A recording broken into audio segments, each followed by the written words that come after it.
Medals, stage wins, best times are how cyclists are normally viewed amongst their peers. Dunedinite, the free-spirited Louise Sutherland, achieved many firsts, but didn't win any medals for what are considered as sporting endeavours on, say, the track or in the French Alps. Instead, Sutherland won the hearts and minds of the people she met in all the countries she toured.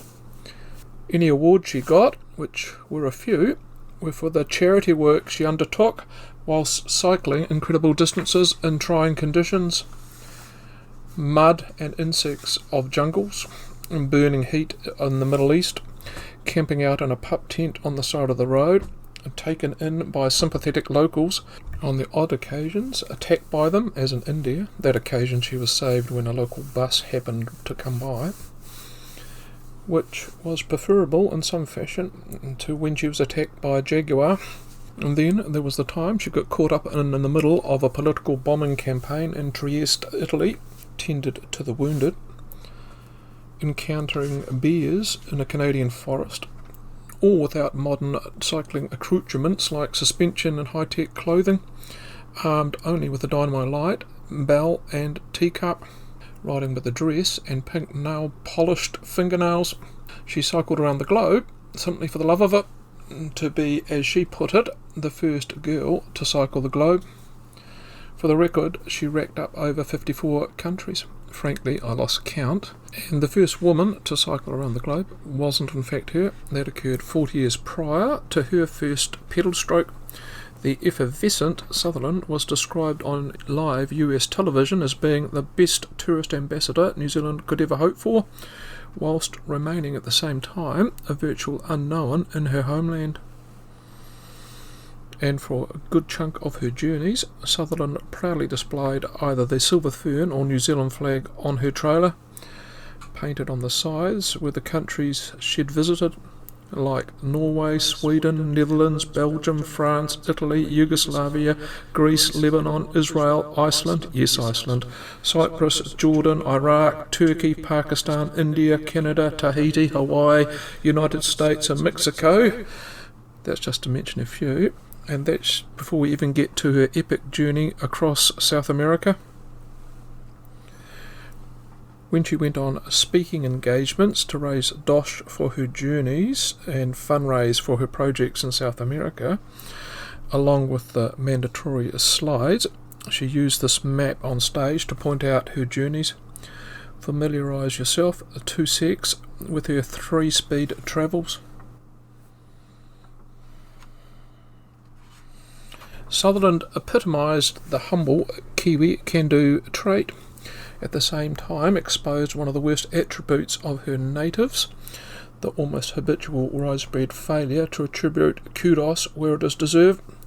Let's all try and readdress this situation here. You can assist her legacy by sharing this video.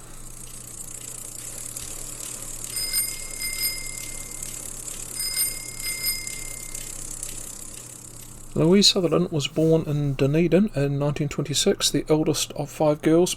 Went off to Oamaru to train hands-on as a nurse at the back end of WW2. Originally she got into cycling for no other reason than because she couldn't afford a car.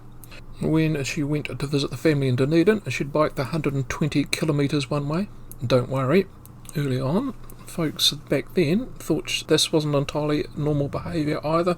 One time she cycled from Dunedin to Invercargill and back to see her sick uncle in winter, roughly 500 kilometres return. Throughout her life she always had ants in her pants, and at age 22 she went off to London on her OE, becoming a nurse for a year before the need to reconnect to the freedom cycling provided. She was off. It was from there, in 1949, at the age of 23, her adventures began.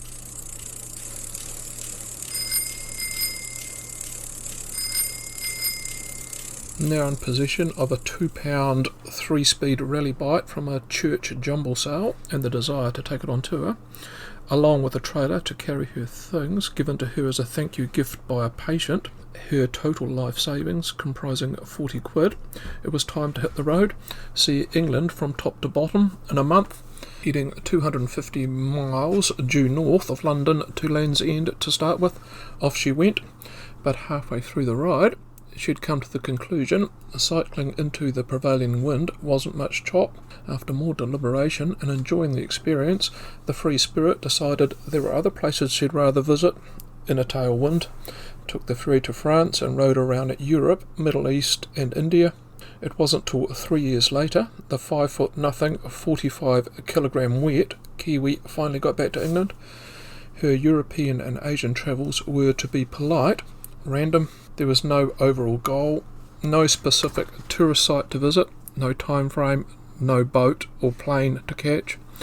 Louise literally and metaphorically travelled where the wind blew her, funding her trip along the way by turning to her trade, working as a nurse at a medical mission in Israel, TB a sanatorium in the mountains of Lebanon, a Canadian mission in Indore, India. After news her father had died, Sutherland came back to New Zealand in 1953. Cycling was now well and truly in her blood. Back home, she went back into nursing, saved enough in the ensuing year to embark on a plan to cycle around the globe, starting with the 5,550 kilometres crossing Canada, west to east, still on her trusty £2 English bike towing the trailer.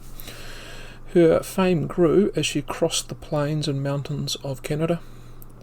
North American press were all over her. In Toronto, which by then was in the throes of winter, the cycle company Raleigh decided to sponsor her a new flash bike. When she finally arrived on the east coast, she was all but broke and needed roughly $200 to catch the boat to England. Luck was on her side. Her notoriety gained her a guest spot on the quiz show Strike It Rich, which she won. The prize money was, you guessed it, $200. A personification for always seeing things would work out for the best, she had booked that ticket for the sailing 2 weeks prior.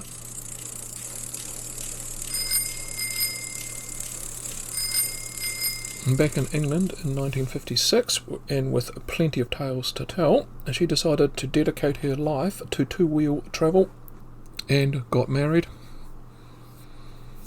to a fellow expat Kiwi, a vaudeville entertainer, Pat Andrew.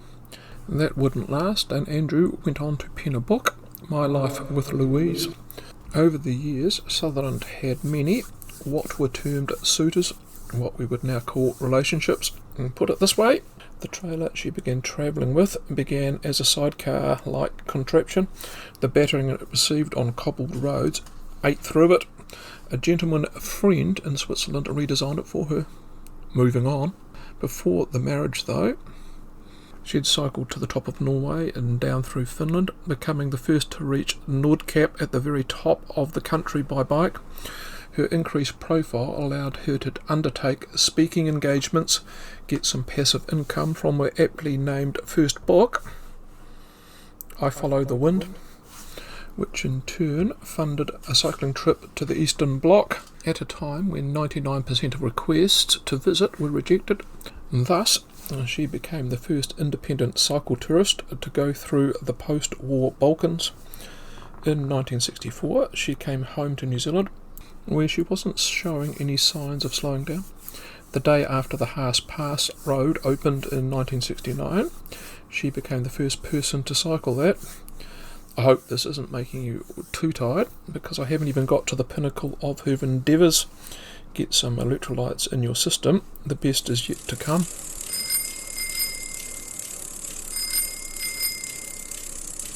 In the early 70s, Louise returned to UK, where she went on a speaking circuit, and then she was off to Peru.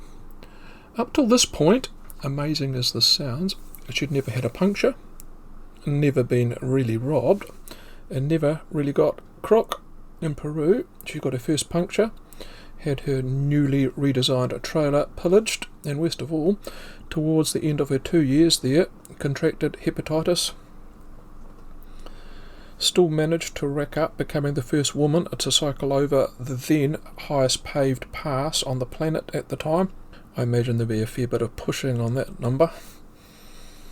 working at a remote jungle hospital down this remote valley in the Amazon before being forced home to New Zealand to recuperate due to that illness.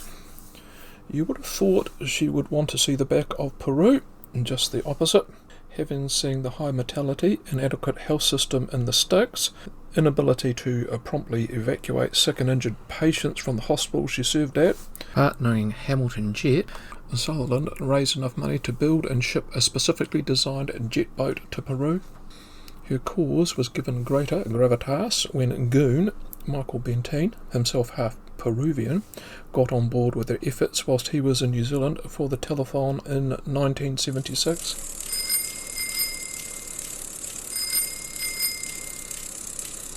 It's 1978 and Louise is back in the UK and planning her largest ride yet, 4,500 kilometres across the Amazon jungle, aged 52. There was no stopping this woman, I tell you. Her profile in the UK was way larger than it ever was in New Zealand. This growing stature got her a spot on ITV to promote her attempt to be the first person to ride the newly opened Trans-Amazonian Highway. There's only 2 videos on this platform YouTube of her. You are watching one of them right now. The other one is that British television interview. That's due to the Kennett brothers, who have done much to preserve the memory of Louise Sutherland. That includes publishing this fine book by Bronwyn Wall. It would make an ideal gift for anyone into cycling and adventure and in need of a bit of inspiration. Marvel at her minimalist kit. Peugeot was on board as a sponsor. Now, remember, those were the days when mountain bikes weren't a thing. Speaking of things, the size of Everest. This wasn't a highway in the true term. 75% of the Trans-Amazonian Highway was in reality a dirt road that bulldozers had ground out, and when it rained, which does tend to happen in the jungle on occasion, the so-called highway turned to mud. Worse still, in places it wasn't really a road either, more a track. Short of going on one of those bulldozers, driving it was impossible. No wonder the locals called her mad. Some days she would slog away and cover less than 10 kilometres. Still, make it she did, in the process raising thousands for clinics in South America. A feat that wouldn't be matched for another 2 decades, and that was a German mountain biker, owing to its arduous nature. Back in New Zealand, based in Waihola, she penned her second book, The Impossible Ride. Not before becoming for a time a cycle courier on London's busy streets, continued tirelessly to raise funds for her projects from her South Otago home, doing speaking arrangements in this distinctive skirt of her own making. Take a geese, 2 secs. Right, I better check. Redlining, like I thought. Became the first foreigner to be awarded the Brazilian version of services to the country. Rode her bike from A to B in her 60s, even if B was 150 kilometres away. And finally getting recognition back home in New Zealand, the Queen's Birthday Honours List 1993. Not a minute too soon, I might add. Elizabeth Sutherland died out of the blue on Christmas Eve 1994, aged 68, victim of a brain aneurysm. What a pocket dynamo she was, always smiling and seeing the best in every situation. It seems fitting we should memorialise her achievements. I can't help but picture her towing her trailer, smiling and waving. It would make a great statue as you drive through Lakeside Waihola on the main highway. She certainly deserved and earned such an accolade. Before I say a ta-ta, don't forget those books I mentioned. Christmas is almost upon us. Bye for now.